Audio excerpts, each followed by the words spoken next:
Os generais marinas finalmente chegam ao templo de Nêmesis. Eles conseguem vencê-la, mas ela é envolvida por uma aura sombria e ressurge. Quando tudo parece perdido, Poseidon, o imperador dos oceanos, aparece. Com seu magnífico cosmo, deus dos mares, Poseidon finalmente desce sobre o templo de Nêmesis. Ao olhar para a deusa, diz que já passou muito tempo. O jogo dela foi longe demais, é hora de terminar. Sorento de Cirene se impressiona ao ver seu senhor. Nêmesis demonstra temor diante dele. Finalmente o deus apareceu. Vê que Poseidon quer acabar com sua ambição justo quando ela está prestes a se concretizar. Oi amigo, sou o Diego Mario, o autor da Saga dos Deuses. Deixa o like e já me segue para receber os conteúdos do canal mais atualizado de Saint Seiya, agregando e mantendo sempre viva a chama da vida dos cavaleiros.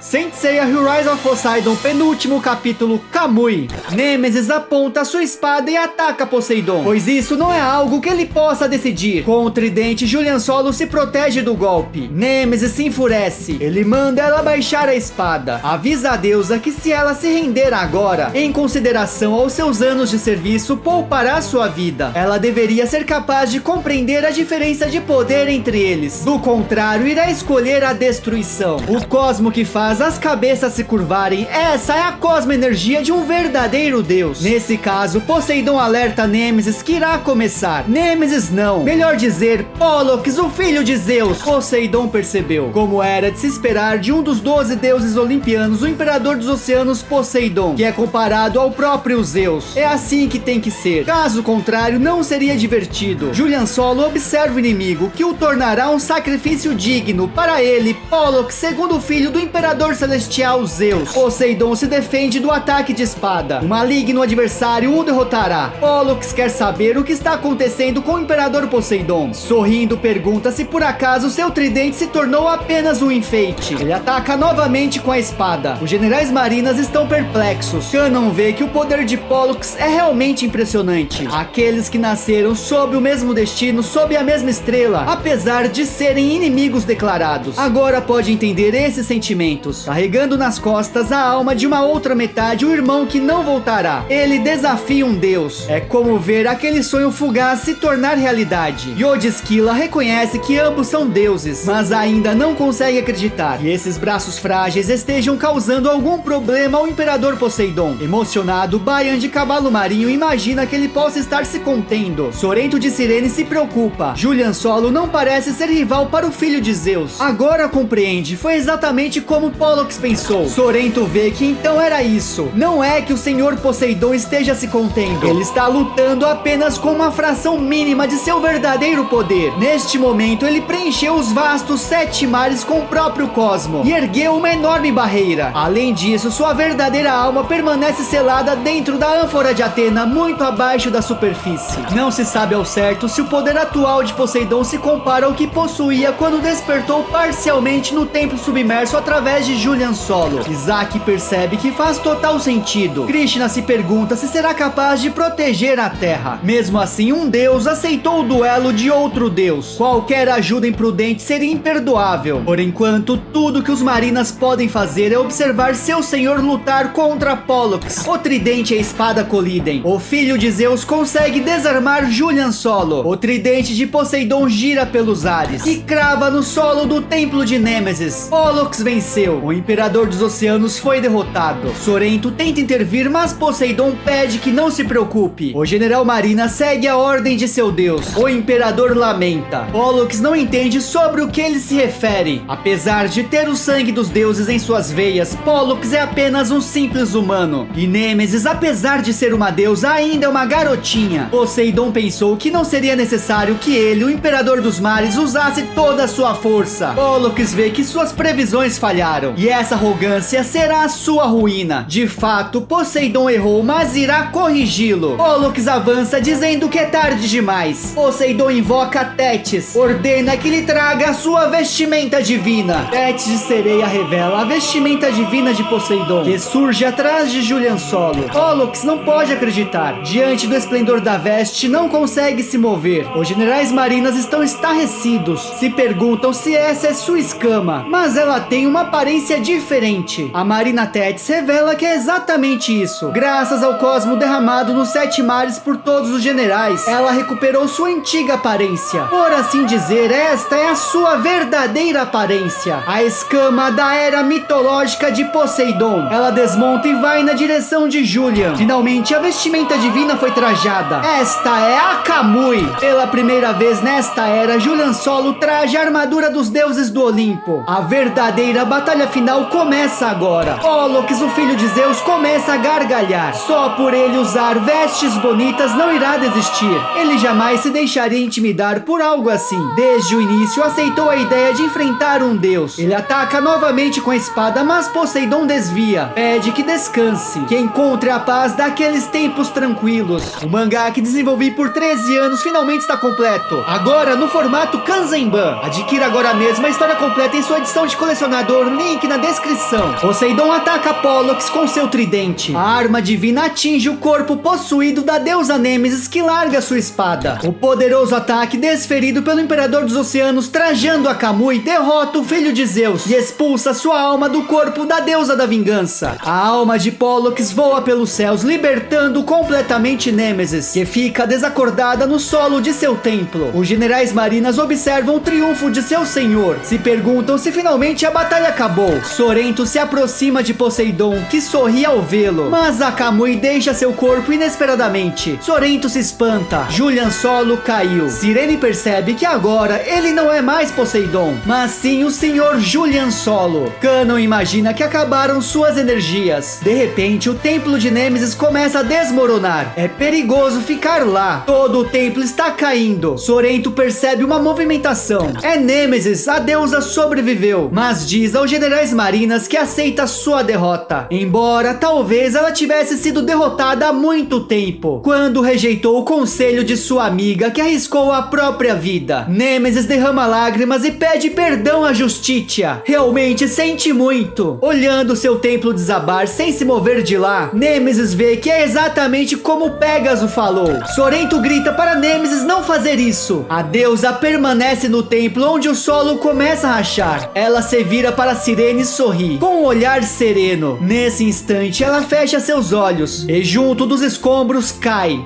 Metade do templo nos céus foi destruído. Os 7 generais marinas se reúnem em volta de Poseidon. Sorento pede que ele acorde, mas Julian Solo permanece inconsciente. Casa se assusta e pede que seus amigos olhem. É a Drasteia. Até mesmo as partes que mantiveram a forma original do asteroide estão se desfazendo completamente. Uma segunda onda massiva de meteoros está a caminho da Terra. Bayan já desconfiava. O presente de despedida de uma mulher bonita é sempre problemático. Kaz está perplexo, pois é uma quantidade inacreditável. Krishna concorda. Com Poseidon agora adormecido profundamente, isso é algo que vai além das capacidades humanas. Io reconhece que tudo que podem fazer é rezar por um milagre. Mas milagres não são pedidos através de oração. Para Canon, devem ser criados. Linade sabe que é fácil dizer isso, mas tudo tem limites. Dragão Marinho então, como disse Pollux, pergunta se vão ficar sentados assistindo à destruição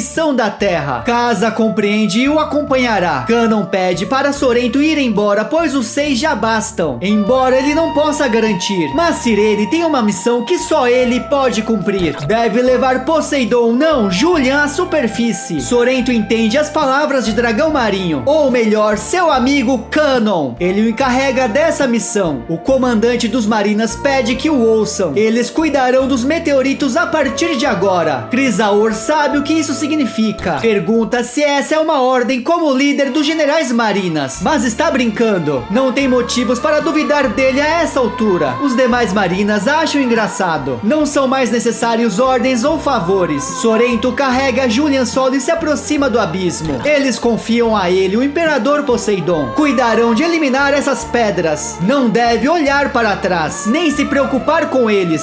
Vão se encontrar em breve. Da próxima vez, Esquila lhe oferecerá será uma deliciosa lagosta. Sorrento, de olhos fechados, agradece seus amigos. Se reencontrarão na terra. Abrem-se as asas da bruxa do mar. Sorrento salta e voa, deixando rastro de lágrimas, carregando seu deus rumo à terra. Vendo sua partida, Kanon sorri. Em seus pensamentos revela que tem muito orgulho dele e ficou muito feliz de considerá-lo um amigo, e diz adeus a Sorrento. Muito bem, eles irão destruir tudo sem deixar nenhum rastro. Generais, este será o maior ataque de suas vidas. O próximo capítulo será o último e chocará o mundo. Lançamento em 18 de abril de 2026.